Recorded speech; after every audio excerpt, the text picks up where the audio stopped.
Chapter 3. Piper. After a morning of storm spirits, goatmen, and flying boyfriends, Piper should have been losing her mind. Instead, all she felt was dread. It's starting, she thought, just like the dream said. She stood in the back of the chariot with Leo and Jason, while the bald guy, Butch, handled the reins, and the blonde girl, Annabeth, adjusted a bronze navigation device. They rose over the Grand Canyon and headed east, icy wind rippling straight through Piper's jacket. Behind them, more storm clouds were gathering. The chariot lurched and bumped. It had no seatbelts, and the back was wide open, so Piper wondered if Jason would catch her again if she fell. That had been the most disturbing part of the morning. Not that Jason could fly, but that he'd held her in his arms and yet didn't know who she was. All semester she'd worked on a relationship, trying to get Jason to notice her as more than a friend. Finally, she'd gotten the big dope to kiss her. The last few weeks had been the best of her life.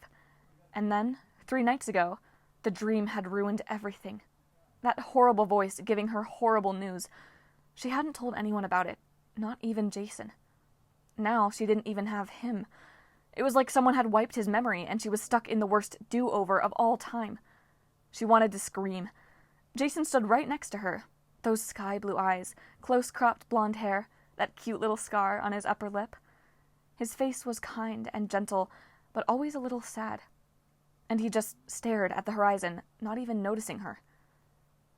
Meanwhile, Leo was being annoying, as usual. "This is so cool!" He spit a Pegasus feather out of his mouth. "Where are we going?" "A safe place," Annabeth said. "The only safe place for kids like us. Camp Half-Blood." Half-Blood? Piper was immediately on guard. She hated that word. She'd been called a half-blood too many times. Half Cherokee, half white. And it was never a compliment. "Is that some kind of bad joke?" "She means we're demigods," Jason said. "Half god, half mortal." Annabeth looked back. "You seem to know a lot, Jason." "But yes, demigods. My mom is Athena, goddess of wisdom. Butch here is the son of Iris, the rainbow goddess." Leo choked. "Your mom is a rainbow goddess?" "Got a problem with that?" Butch said. No, Leo said. "Rainbows. Very macho." "Butch is our best equestrian," Annabeth said. "He gets along great with the Pegasi." "Rainbows, ponies," Leo muttered. "I'm gonna toss you off this chariot," Butch warned. "Demigods?" Piper said. "You mean you think we're—" Lightning flashed. The chariot shuddered, and Jason yelled, "Left wheel's on fire!" Piper stepped back.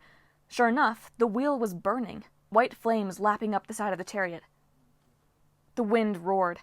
Piper glanced behind them and saw dark shapes forming in the clouds, more storm spirits spiraling toward the chariot, except these looked more like horses than angels. She started to say, "Why are they—" "Anemoi come in different shapes," Annabeth said. "Sometimes human, sometimes stallions, depending on how chaotic they are. Hold on, this is going to get rough." Butch flicked the reins. The Pegasi put on a burst of speed, and the chariot blurred. Piper's stomach crawled into her throat. Her vision went black, and when it came back to normal, they were in a totally different place. A cold gray ocean stretched out to the left. Snow-covered fields, roads, and forests spread to the right. Directly below them was a green valley, like an island of springtime, rimmed with snowy hills on 3 sides and water to the north.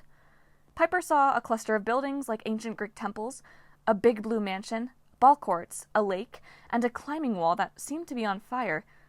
But before she could really process all she was seeing, their wheels came off and the chariot dropped out of the sky. Annabeth and Butch tried to maintain control. The Pegasi labored to hold the chariot in a flight pattern, but they seemed exhausted from their burst of speed, and bearing the chariot and the weight of 5 people was just too much. "The lake!" Annabeth yelled. "Aim for the lake!" Piper remembered something her dad had once told her, about hitting water from up high being as bad as hitting cement. And then, boom! The biggest shock was the cold. She was underwater, so disoriented that she didn't know which way was up. She just had time to think, this would be a stupid way to die. Then faces appeared in the green murk, girls with long black hair and glowing yellow eyes. They smiled at her, grabbed her shoulders, and hauled her up. They tossed her, gasping and shivering, onto the shore.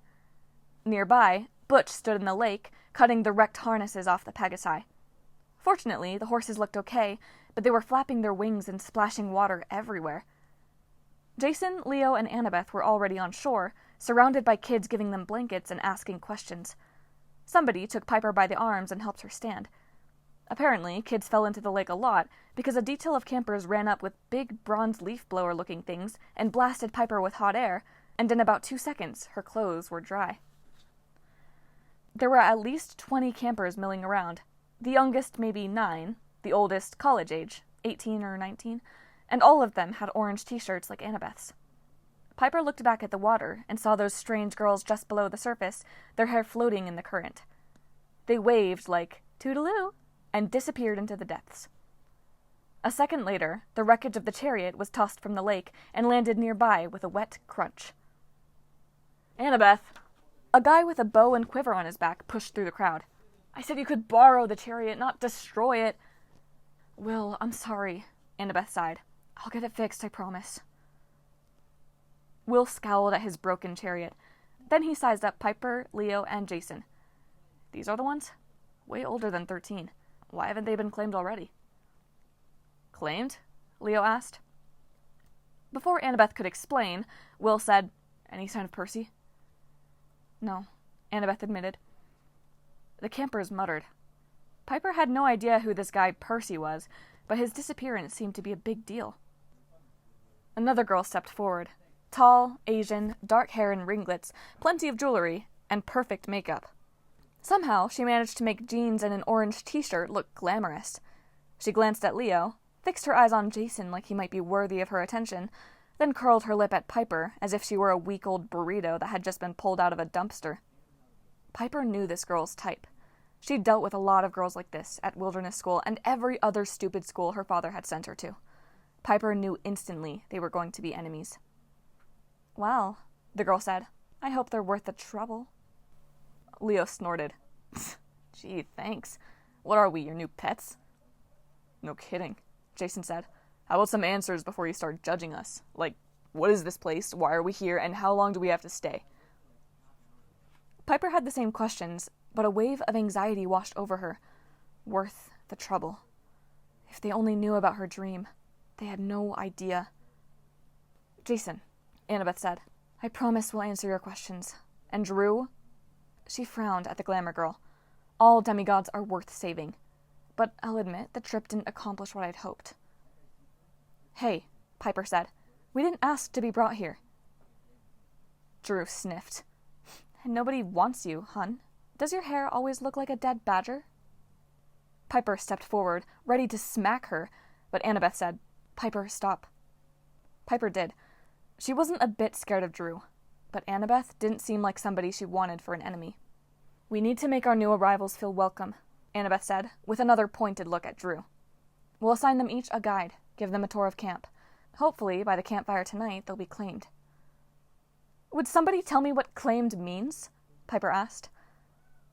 Suddenly, there was a collective gasp. The campers backed away. At first, Piper thought she'd done something wrong. Then, she realized their faces were bathed in a strange red light, as if someone had lit a torch behind her. She turned and almost forgot how to breathe. Floating over Leo's head was a blazing holographic image, a fiery hammer. "That," Annabeth said, "is claiming." "What'd I do?" Leo backed toward the lake. Then he glanced up and yelped, "Is my hair on fire?" He ducked, but the symbol followed him, bobbing and weaving so it looked like he was trying to write something in flames with his head. "This can't be good," Butch muttered. "The curse." "Butch, shut up," Annabeth said. "Leo, you've just been claimed—" "By God," Jason interrupted. "That's the symbol of Vulcan, isn't it?" All eyes turned to him. "Jason," Annabeth said carefully, "how did you know that?" "I'm not sure." "Vulcan?" Leo demanded. "I don't even like Star Trek. What are you talking about?" "Vulcan is the Roman name for Hephaestus," Annabeth said, "the god of blacksmiths and fire." The fiery hammer faded, but Leo kept swatting his hair like he was afraid it was following him. "The god of what? Who?" Annabeth turned to the guy with the bow. Will, would you take Leo, give him a tour? Introduce him to his bunkmates in Cabin 9. Sure, Annabeth. What's Cabin 9?